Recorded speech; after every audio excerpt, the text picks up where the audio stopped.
Siempre hemos tenido la voluntad de estrechar relaciones con Marruecos. No vamos a decir lo contrario, ni mucho menos. Nuestra labor y nuestra función no es confrontar, sino es avanzar.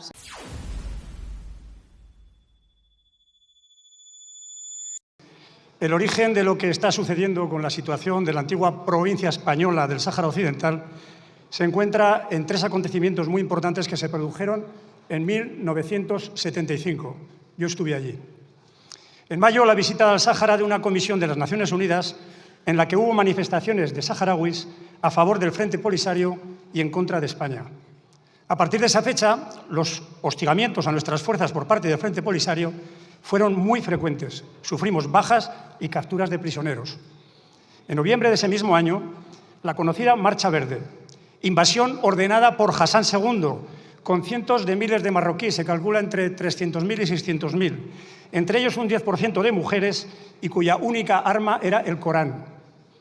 Y en diciembre de ese mismo año, la triste evacuación del Sáhara de las tropas españolas y sus familias.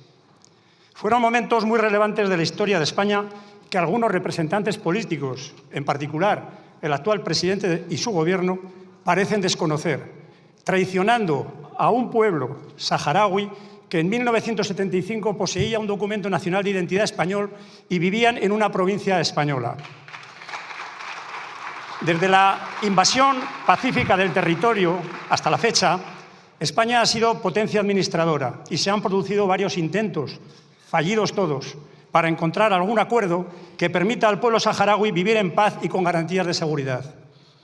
Por la resolución 690 del Consejo de Seguridad de Naciones Unidas de 29 de abril de 1991, se creó la MINURSO, Misión de Naciones Unidas para el Referéndum del Sáhara Occidental, y se estableció, importante, un periodo de transición para preparar la celebración de un referéndum en el que el pueblo saharaui eligiera entre la independencia y la integración con Marruecos. Han transcurrido 33 años y ese referéndum no se ha celebrado. Quizás por la intención de Marruecos de poblar el territorio saharaui con ciudadanos marroquíes hasta alcanzar un censo favorable para sus intereses. Es evidente, pues, que es falso que para Marruecos sea muy importante encontrar una solución aceptable para la cuestión del Sáhara en el marco de las Naciones Unidas.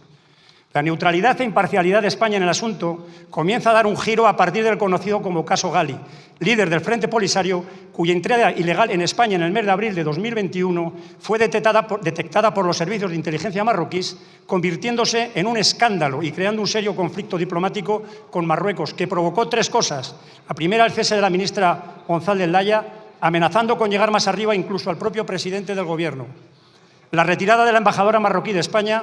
Y tercero, un mes más tarde, la invasión de Ceuta por más de 10.000 inmigrantes irregulares e ilegales, orquestada por las autoridades marroquíes. ¿Recuerdan esto último? Pues es el mismo procedimiento al que utilizaron con la Marcha Verde en 1975. 11 meses después, el 18 de marzo del 22, el Gobierno español anuncia de manera sorpresiva su respaldo a la propuesta del Reino de Marruecos sobre el territorio del Sáhara Occidental. El Ejecutivo definió el plan marroquí como, y abro comillas, la base más seria, creíble y realista para zanjar el conflicto.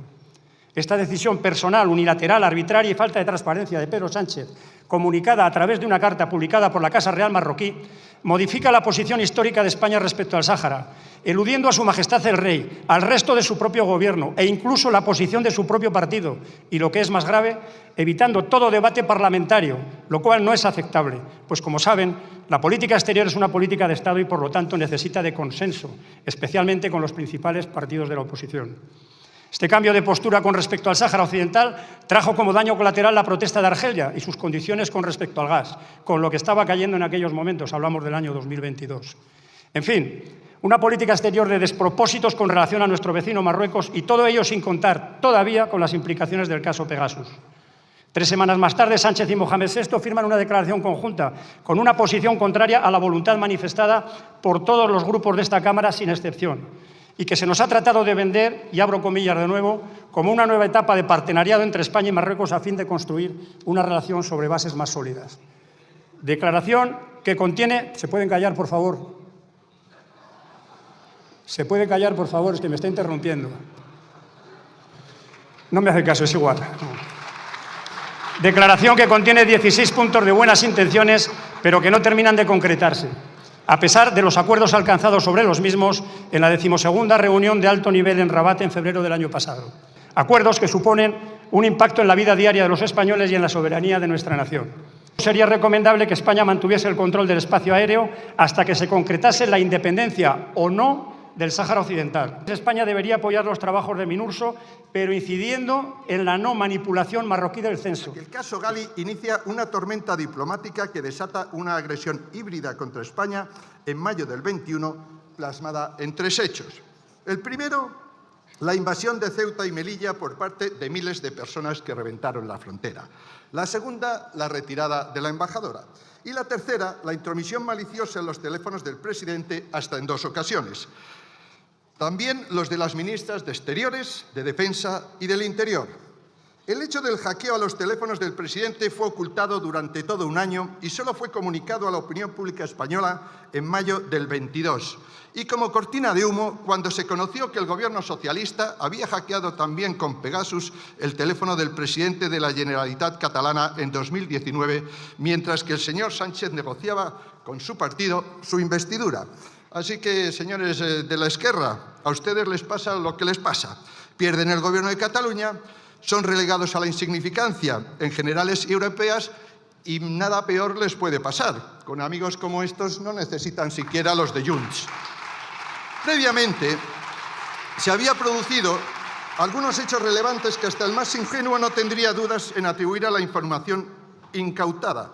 Información que, como confesó la propia ministra de Defensa, no afectaba a la seguridad del Estado. No había información reservada o clasificada en esos teléfonos, sino a la seguridad personal de los titulares de los mismos.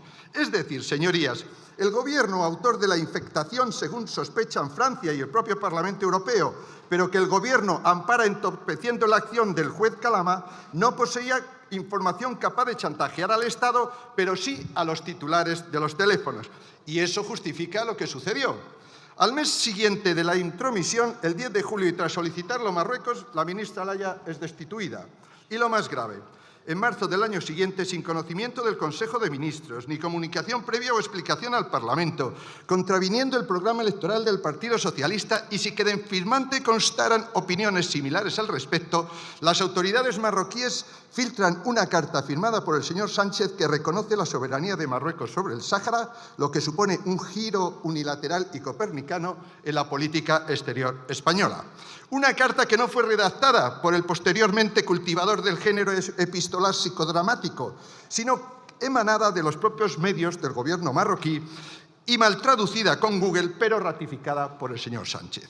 Como siempre, ante el desconcierto que eso produjo en el equipo de opinión sincronizada, el Gobierno, con su pequeño Napoleón al frente, trasladó que esto era el precio a pagar por la normalización de la situación con Ceuta y Melilla y que sería el finiquito definitivo contra las mafias que desde el suelo marroquí trafican con personas, con drogas y con armas.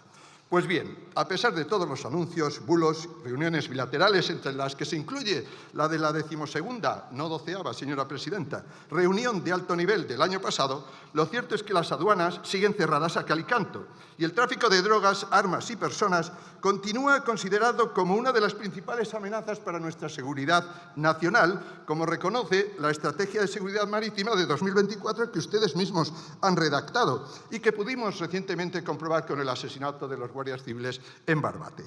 Ya sabemos que estos giros copernicanos se han convertido en una forma habitual de conducirse del sanchismo. La nomenclatura sanchista lo llama cambios de opinión. Así, un gobierno que sostenía que venía a regenerar la política se dedica a asaltar y contaminar las instituciones. El que lucharía contra la corrupción va camino de escribir una enciclopedia que comienza con la pandilla del Peyot, pasa por exculpar el choriceo de los seres y alcanza hasta el colchón. El que decía que pagar impuestos era patrimonio enmudeció tras aparecer Elvas en Portugal y alcanzó el paroxismo de la corrupción cuando convirtió lo inconstitucional en constitucional tras comprar 7 votos para seguir en el poder, señores del PSOE. Claro, que cada vez hay más españoles que, hartos de que Sánchez se ría de todos, rompen su muro y dejan de votarle. El 9J, la amnistía, señorías, fue derrotada. Ustedes y sus apéndices perdieron hasta 3 millones de votos. Es, sencillamente, su estulticia. El sanchismo y sus pertinaces urgencias electorales tras sus derrotas en las urnas han condenado a nuestra política exterior a dejar de ser una política de Estado para convertirse en un trampantojo doméstico con el que crispar y polarizar la vida interna del país. Pero esto debe de cambiar. Necesitamos que España recupere su tradicional postura de mediador responsable conforme a nuestra tradición diplomática y a nuestra posición histórica respecto del Sáhara Occidental. Que se reabran de forma inmediata las aduanas de Ceuta y Melilla y se apoye su condición de regiones ultraperiféricas de la Unión Europea sin que ello afecte a las Islas Canarias. Que se incremente a su vez la ayuda humanitaria al pueblo saharaui y que se respalden los trabajos del enviado de Naciones Unidas, Staffan de Mistura, para celebrar el referéndum.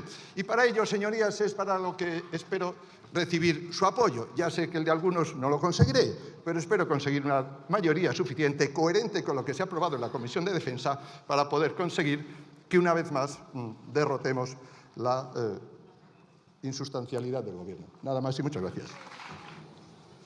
Votos emitidos 349, votos a favor 228, votos en contra 121, ninguna abstención. Se aprueba el punto. Muchas gracias por ver el vídeo. No te olvides de suscribirte, darle me gusta y activar la campanita. Nos vemos en el siguiente.